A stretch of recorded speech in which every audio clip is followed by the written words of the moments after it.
We tend to use the word trauma rather loosely in conversation. You say to people, what was your day? Oh, I had a traumatic time, when all we mean was it was a bad day. I think in general we need to recognise that trauma is a significant psychologically distressing event outside the realms of normal human experience, which causes damage either physically and or emotionally. The issues with refugees, of course, is we're not just talking about one trauma.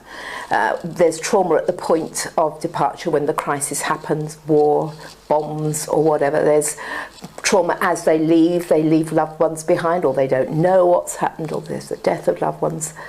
The journey itself is traumatic, can involve multiple traumas. And then post-arrival, the situation isn't necessarily solved because they think they've reached a point of hope. And actually their situation in the camp may be no better and leave them actually even more depressed. So there's multiple traumas we're dealing with. Signs are pretty much what you'd look for anywhere. Anxiety, flashbacks, feeling very numb, no emotions, physical symptoms, stomach cramps, headaches, all those sort of things. Depression sets in, sometimes suicidal thoughts.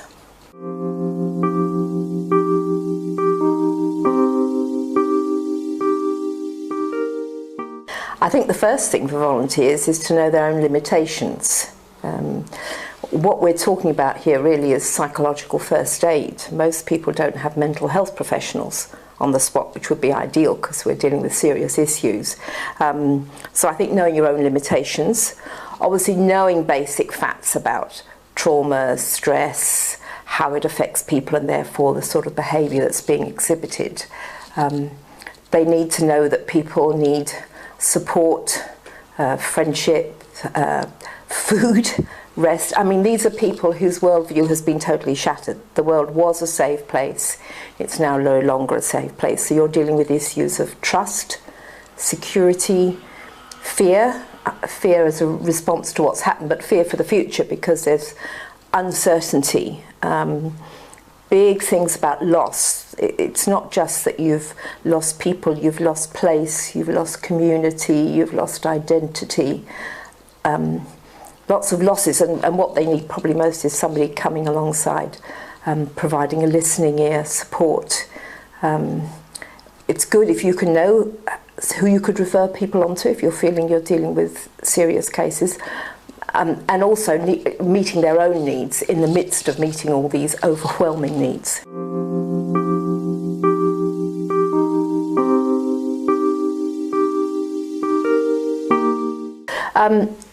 Partly, of course, it all depends on what sort of support and help they've had when they arrive.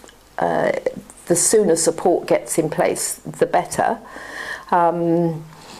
It will depend on also their reception, the way they're able to integrate into society. Unfortunately, very often they feel isolated, and even if people are welcome, it's still possible to feel isolated. We've got, of course, all the vivid pictures on television which you can't ignore, and people are seeing Aleppo's being bombed. I know that place. I know the people that live there.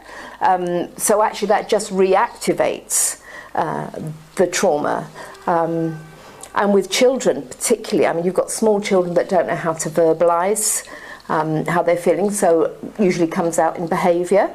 And how do people recognise age-appropriate reactions in children and how can they respond to that? In other words, you know, small child, it's regressive behaviour, they're witting, a little bit older, it's irritability. The teens get into rebellious behaviour. And then you actually end up being ostracised by the community that you've come to because you're the difficult child, you're the odd one out. And so actually the people that should be helping you, even the child is actually alienating by the behaviour if it's not understood where that behaviour is coming from. And because the best people to help a child in trauma are parents, but often the parents are so dealing with their own trauma, they don't have the emotional energy or reserves to be able to give the child the security that it feels it needs.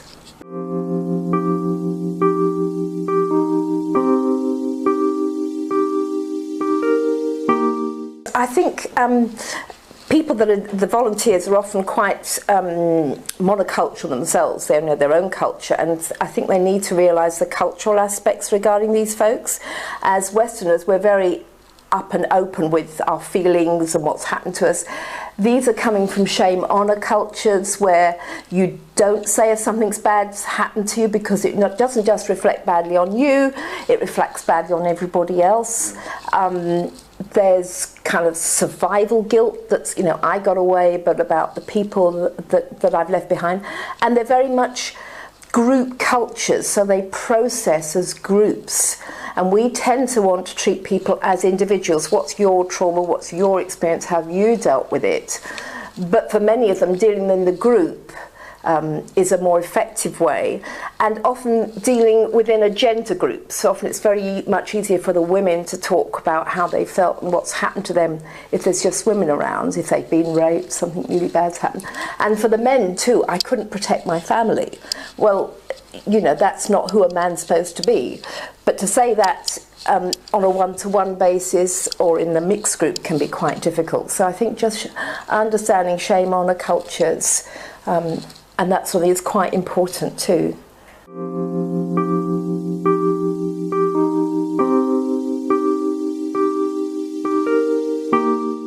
It's not even only those who've been working for years, it's short term. I mean, when you go on an aeroplane, you're always told if the oxygen mask comes down, put it on your face first before you help anybody else. And the most crucial thing for volunteers, those working in these very, very stressful situations, is to know how to care for themselves, because the pressure is so overwhelming that actually you end up with people just totally running out of any reserves, because you're giving every day, 24/7. And so actually training people right from the very beginning, having as a team ethic that actually you need time off, you need 1 day in 7, and you need to do your rota so that people have 1 day in 7. You need to be able to sleep well, eat well, rest well. That seems very selfish when the people that are coming to you have absolutely nothing.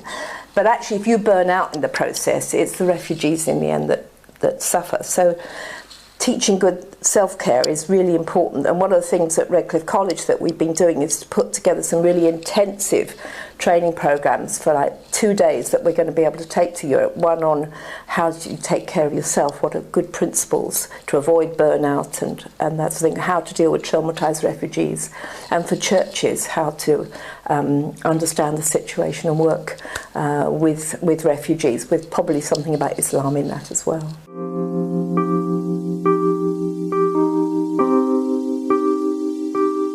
I mean, you can go on to sites like mmct.org, which is the mobile member care team, which has a whole list of symptoms of trauma, how to recognise trauma, how to respond to trauma.